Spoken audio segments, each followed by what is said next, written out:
Welcome to Subramani. Do incentives work and how incentives do not work, right? So largely we think the better the salary or better the compensation in terms of ESOP or stock options, whatever, people will work harder and make the company more successful.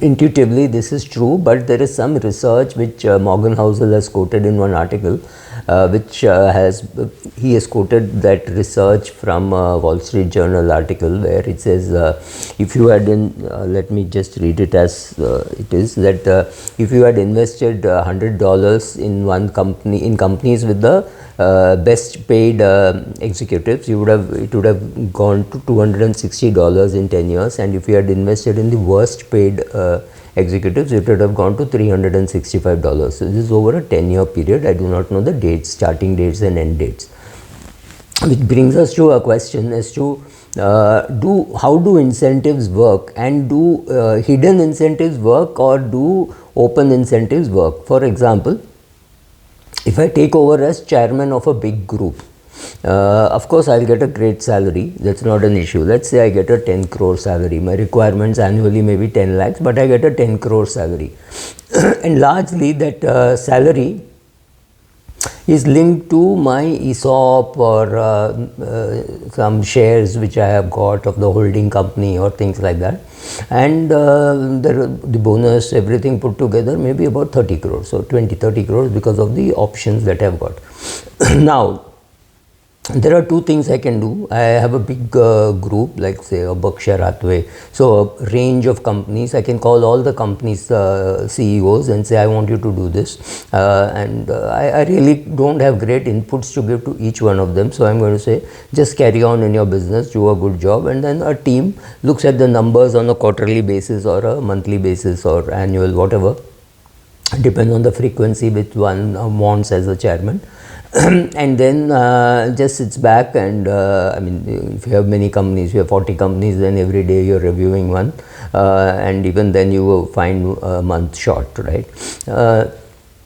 So that is what you will do, and now you're going to earn your incentives, your bonus, everything, but your requirements are so few. Your requirements are only 10 lakhs and you're already earning 10 crores plus 20 crores stock options, etc. So really money is no longer the incentive. Then what is the incentive? The incentive is, for a chairman, I know I've taken over in 2024, and I know I'm going to be judged in 2034. Assuming I hold on to that position for 10 years, I'm alive, the group is doing well, I am going to be judged on market capitalization.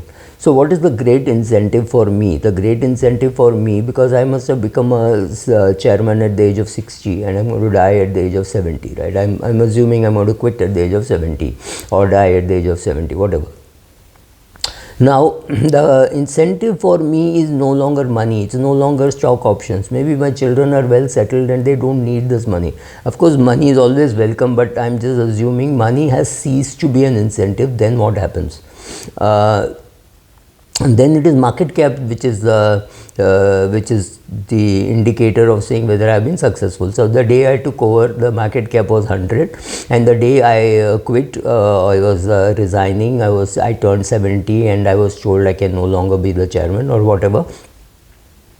And that time it was 400, right? So I'm going to tell the world, look, I took the market cap up 4x.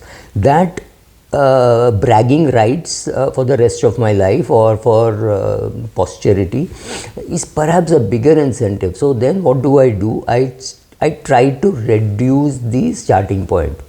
Now this sounds pretty counterintuitive, right? Why would I want to reduce the market cap of a group which I am heading? It is just because I know that my post is permanent, it is going to last me for 10 years. So I reduce the starting point from 100 to 80 and take it to 400. This is my game plan. How it works out is different.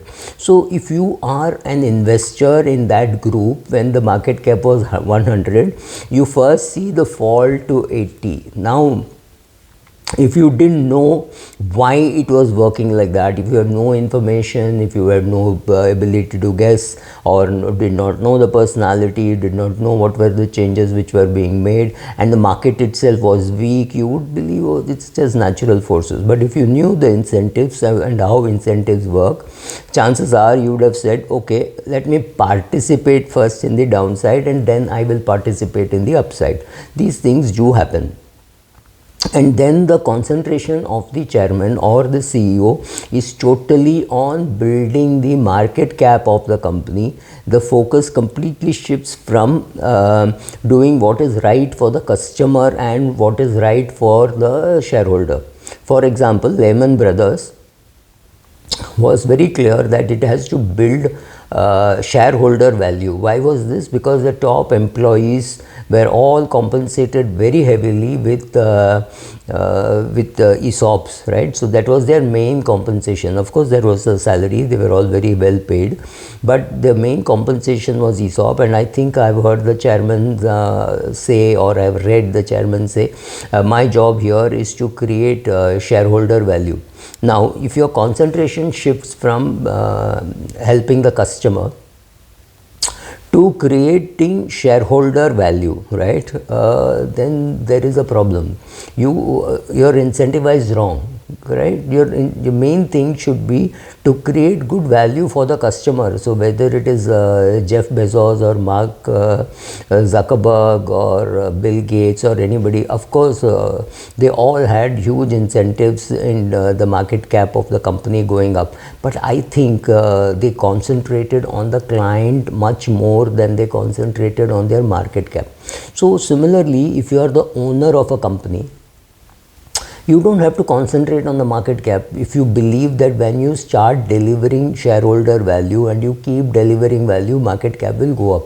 Now, this is not so intuitive for the CEO who has come in temporarily, or the chairman also who has come in temporarily is going to be there only for a few years.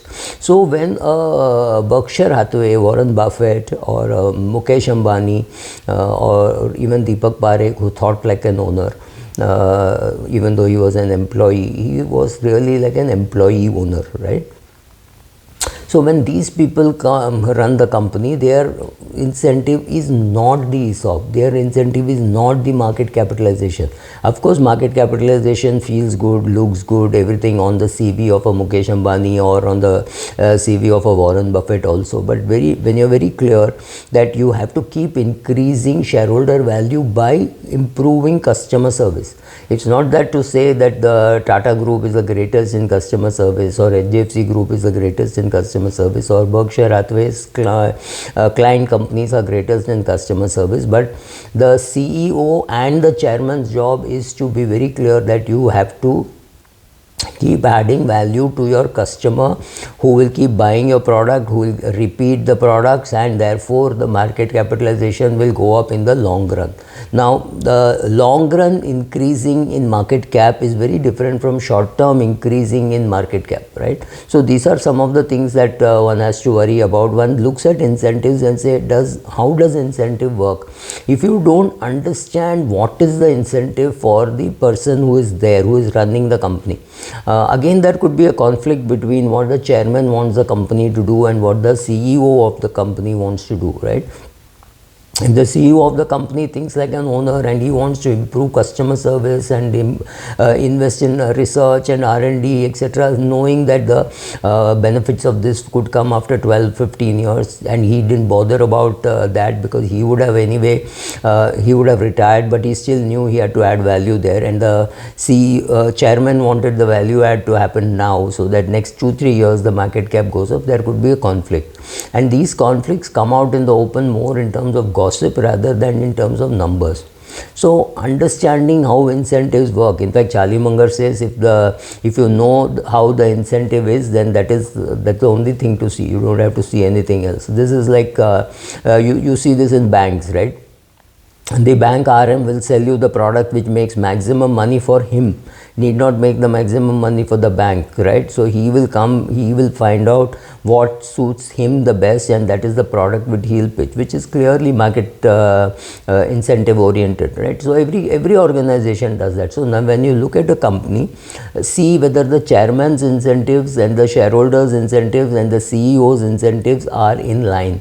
If you think there is a conflict, it's going to create harm in the long run. This is true for big groups, small groups, everybody. So this is just, I'm not said any names in the sense that these things happen across the North India, South India, family fights, etc. You can see all this happening. Why the share price goes up and down, immaterial of what is happening in the company, is sometimes when they are trying to consolidate the business and A is selling the business to B, B is buying A's business, then the fight is to not only increase your market cap, it is also to decrease the other person's market cap. Which brings us to a very funny example. When BJP and Shiv Sena were in alliance in Maharashtra, they had said the person with the most number of seats will become the CM, right? The party with the most number of CMs will become, most number of seats will become the CM. That is true if the India Alliance also now. So if there are three parties, they will work at cross purposes of reducing the other person's seats rather than increasing their own seats, right? So some of these games companies play, but if you don't know where to look at the incentives. That's the best place to look at. Thank you.